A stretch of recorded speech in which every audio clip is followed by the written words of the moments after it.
السلام عليكم، اهلا بيكم وفيديو جديد. هنعمل النهارده قرص الافران بالسمسم والقرفه او بالسكر والقرفه، بس ايه خطيره يا جماعه. عملنا مع بعض في القناه فيديوهات كتير جدا للقرص. ان شاء الله لينك الفيديوهات دي تحت في صندوق الوصف علشان تتفرجوا عليها وتستفيدوا منها برضو. للي حابب يرجع لاي وصفه منها يلاقيها ان شاء الله بكل سهوله.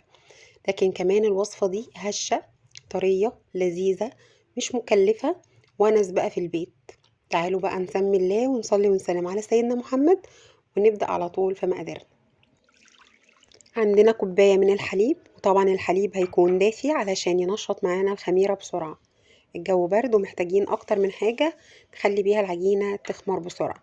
هنضيف عليهم 3 معالق من السكر، وهندوب الحليب مع السكر بالشكل ده.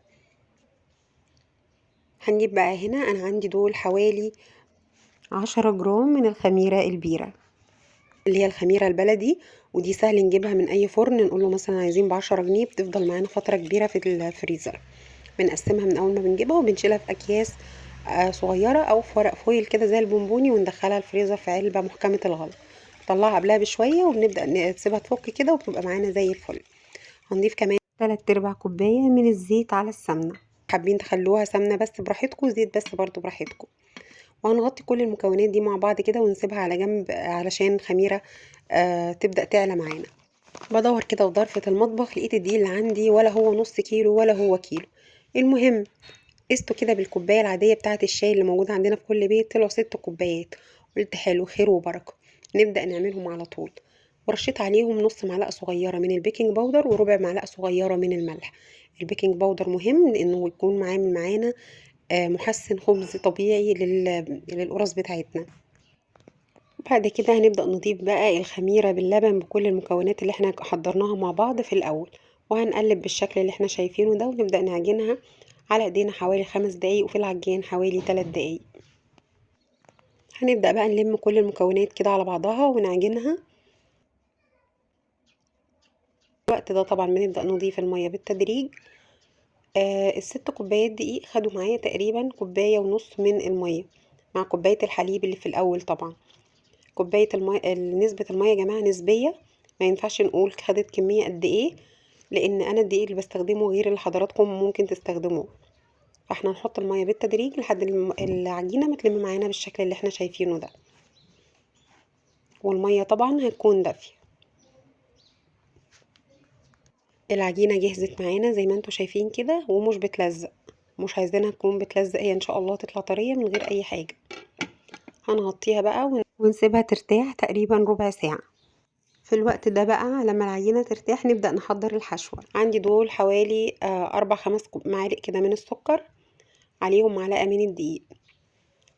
هنقلبهم مع بعض. ليه بنضيف دقيق؟ علشان ما يخليش السكر يتكرمل جوه القرصة ويتحرق بسهولة. الدقيق بيخليه ما يتحرقش. وهنضيف عليهم معلقة كبيرة من القرفة. لو مش بتحبوا القرفة ممكن ما تضيفوهاش وتستكفوا بس بالدقيق والسكر، برضو هتطلع كويسة جدا. نركن الحشو على جنب، وهنبدأ بقى نجيب نص كوباية من المية. هنضيف عليها معلقة كبيرة مليانة كده من العسل الأسود، ودي علشان نعمل بيها التغطية اللي هتبقى على وش القرص. والخطوة دي بقى مهمة جدا عشان هي دي السر اللي هيخلي السمسم متماسك على القرصة وما يقعش منها أبدا. ولو ما عندناش عسل نقدر نخليها مية بسكر من غير العسل الأسود. وعندي بقى دول شوية كده من السمسم، وهنشوف هنعمل بيهم ايه دلوقتي. سيبنا العجينة مش بتخمر، سيبناها ترتاح ربع ساعة تقريبا. وبعدين هنجيب الميزان لو موجود، وهنقسم العجينة مثلا ل50 جرام كل قطعة بالتقريب. ممكن تطلع 51 جرام، 49 جرام. المهم ان هي تقريبا كلها بتبقى مقاس واحد. ده علشان في التسوية مفيش حاجة تتحرق بسرعة وتستوي بسرعة وجزء تاني لا. كورتها كلها بالشكل ده، وحطيت ورق الشجر اللي انتوا شايفينها دي في اول كرة انا بدأت بيها، علشان لما نيجي نفردها نفرد اول واحدة بتكون خدت وقت معقول في انها ترتاح، وبالتالي تتفرد معانا بسهولة. هنفردها بالشكل اللي احنا شايفينه دوت. وهنضغط كده على الحروف اكتر من النص، هنسيب النص يكون العجينة فيه تخينة شوية علشان ما تتقطعش مننا لما نضيف جواها الحشوة. وهنبدأ نضيف بقى الحشوة بالشكل اللي احنا شايفينه ده، ونقفل عليها كده بكل سهولة. الوصفة سهلة، مش هتاخد منكم ولا وقت ولا مجهود ولا اي حاجة، والنتيجة بتاعتها بصراحة يعني مبهرة. بعد ما هنظبطها بالشكل اللي احنا شايفينه ده كده بنكورها على ايدينا علشان تاخد الشكل الحلو بتاع القرصة اللي هو بيبقى بومبي شوية. وبعدين هنبدأ بقى نغمسها في المية كده بالعسل وبعدين في السمسم. بصوا، المية بالعسل دي هتخلي السمسم مستحيل يقع من عليها، وطبعا بتديها لون حلو جدا بعد التسوية. بصوا ما شاء الله، اللهم بارك يا جماعة بجد. عايزة اقول لكم لو مش حابين تضيفوا على وشها سمسم اعملوا كده براحتكم. عايزة اقول لكم صحيح احنا بنفرد القرصة مش على الوش الناعم، القرصة ليها وش ناعم والأرضية بتاعتها اللي بنبقى قافلين عليها الكرة من البداية هي دي اللي هنفردها. هنخلي الوش الناعم لتحت علشان يديني شكل متساوي للقرصة بعد ما بنخلصها.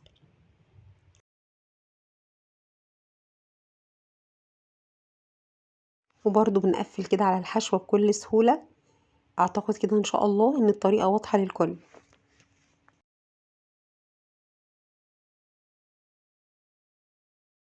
وبرضو في العسل وبعد كده في السمسم. احنا مش بس هنعملها قرص بالقرفة والسكر مسكرة بس، لا احنا كمان هنعملها بالجبنة، عشان في ناس برضو بتبقى محتاجة تاكل حاجة مش مسكرة الصبح. فاحنا هنعمل جزء زي ما بقول لكم كده حادق وجزء حلو. هنقفل نقفل، واهم حاجة يا جماعة ان احنا نقفل على الحشوة كويس جدا، ده لانها لو فتحت مننا السكر هيسيح وهتلزق القرصة مننا في الصينية ومش هتبقى احسن حاجة ابدا.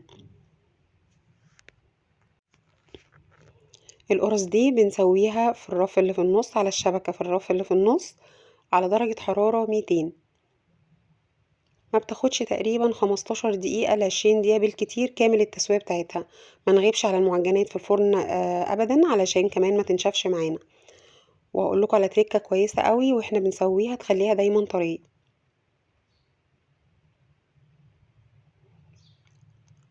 هنمسح بقى صينية كده مسحة من الزيت ونرص فيها كل القرص بتاعتنا، وبنسيبها ترتاح شوية. بعد ما بنكون حشيناها وسبناها نبدأ نبططها بشكل بسيط علشان برضو احنا عايزين يطلع شكلها بومبي.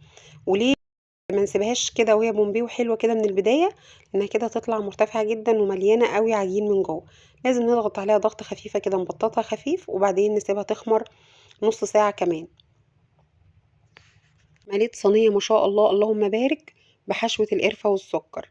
هنعمل بقى هنا دي بحشوة الجبنة النستو. تقدروا تخلوا الجبنة النستو دي جبنة بيضة قديمة، جبنة بيضة تلاجة، رومي، موتزاريلا، اللي انتوا حابينه. بس لو هنحشيها جبنة موتزاريلا يبقى طبعا يفضل تتاكل سخنة علشان الجبنة يبقى حلوة فيها كده وتشد معانا وتمط معانا واحنا بناكلها. انا عندي ولادي بيحبوها بالجبنة النستو عملتها بيها على طول. وبنقفل برضو على الجبنة بنفس الطريقة، ولازم نقفل كويس جدا جدا. خلصنا كده كل الكمية. بصوا ما شاء الله رجعت بقى هنا بعد نص ساعة من تشكيلها غطيناها وسبناها تخمر عليت تاني. هي هنا في الفرن بقى هنبخها هنا ببخاخة من المية في نص التسوية كده عشان نحافظ عليها طرية جوه الفرن، وكمان بيدي المية بتدي لمعة حلوة جدا. هندخلها بقى تحت الشواية في اخر دقيقتين 3 ونخلي بالنا من الشواية عشان الشواية بتخدع شوية. انا قلت لكم الكلام ده في فيديو قبل كده. لازم مادام شغلنا الشواية نقعد جنبها. هي متاخدش دقيقتين 3 يعني مش هنتعطل جنبها كتير ولا حاجة. بصوا بقى جمال القرص يا جماعة. بصوا مش عايزة اقول لكم ما شاء الله اللهم بارك. الوصفة هتعجبكم جدا جدا. ولما هتطلع طبعا كمان هنبخها ببخاخة مية ونغطيها حوالي 10 دقايق كده. وبعد كده نبدأ نشيلها بقى في علب ممكن نحتفظ بيها في الفريزر ونخرجها على التسخين في الميكرويف، او نسيبها بره الفريزر ساعة وندخلها مثلا فرن، او حتى ما نسخنهاش برضو هتبقى كويسة جدا. بصوا الحشوة جميلة فيها قد ايه. بصوا هي كمان مورقة من جوه حلوة قد ايه. لو وصلتوا معايا في الفيديو لحد هنا بشكركم جدا، وبقول لكم ما تنسوش تعملوا لايك وشير كتير للفيديو لو عجبكم، واشتركوا في القناة لو لسه ما اشتركتوش. اشوفكم في فيديو جديد والسلام عليكم.